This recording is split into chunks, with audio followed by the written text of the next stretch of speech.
नमस्कार मंडळी, मी प्रियांका तुम्हा सर्वांचं आपल्या यूट्यूब चॅनलमध्ये स्वागत करते।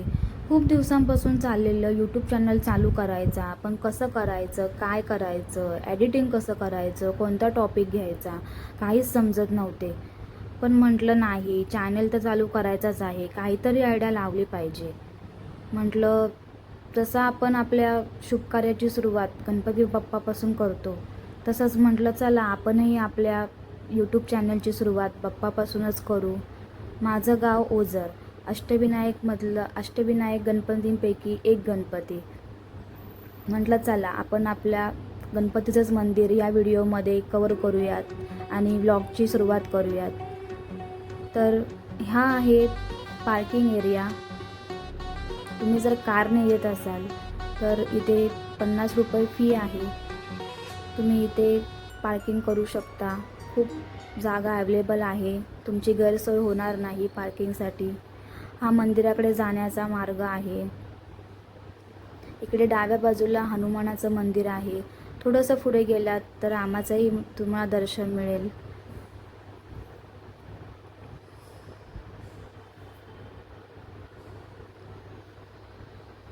हा आहे ओझरच्या बाप्पाचा प्रवेशद्वार।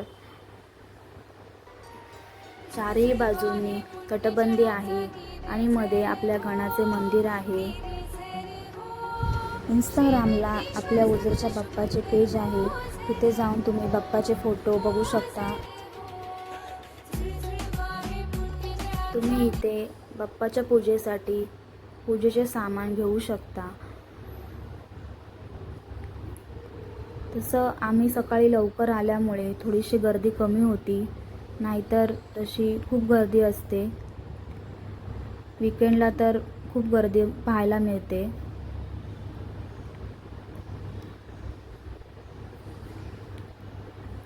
आतमध्ये गणपती बाप्पाच्या मंदिरामध्ये गणपतीचा फोटो घ्यायला सक्त मनाई आहे, तरीही मी थोडीशी झलक घ्यायचा प्रयत्न केला आहे। हा आहे मंदिराचा बाहेरचा परिसर।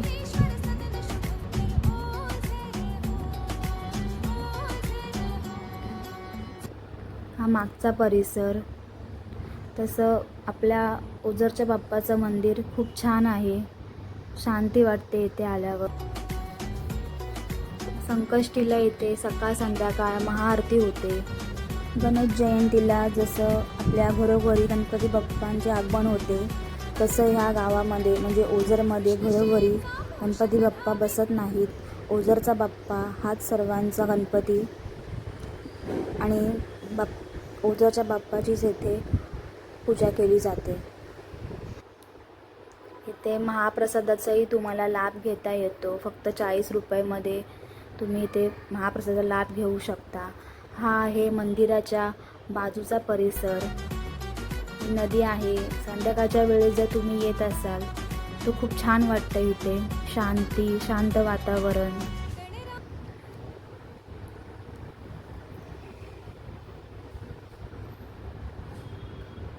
इथे भक्ती निवासही अवेलेबल आहेत। कमी बजेटमध्ये तुम्ही इथे राहण्याची चांगली सोय आहे।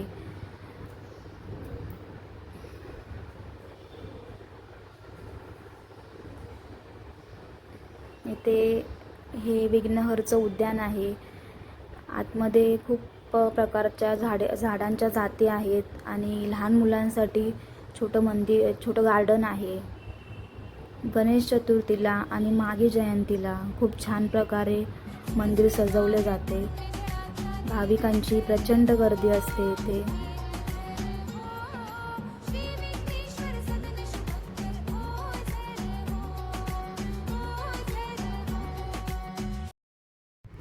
इथे आल्यानंतर उत्तम क्वालिटीच्या जेवणासाठी मी तुम्हाला आर्या हॉटेल रिकमेंड करेल। प्युअर व्हेज आहे आणि राहण्याचीही उत्तम सोय आहे। धन्यवाद। भेटूया पुढच्या व्लॉगमध्ये। चॅनलला लाईक आणि सबस्क्राईब करायला विसरू नका। बाय।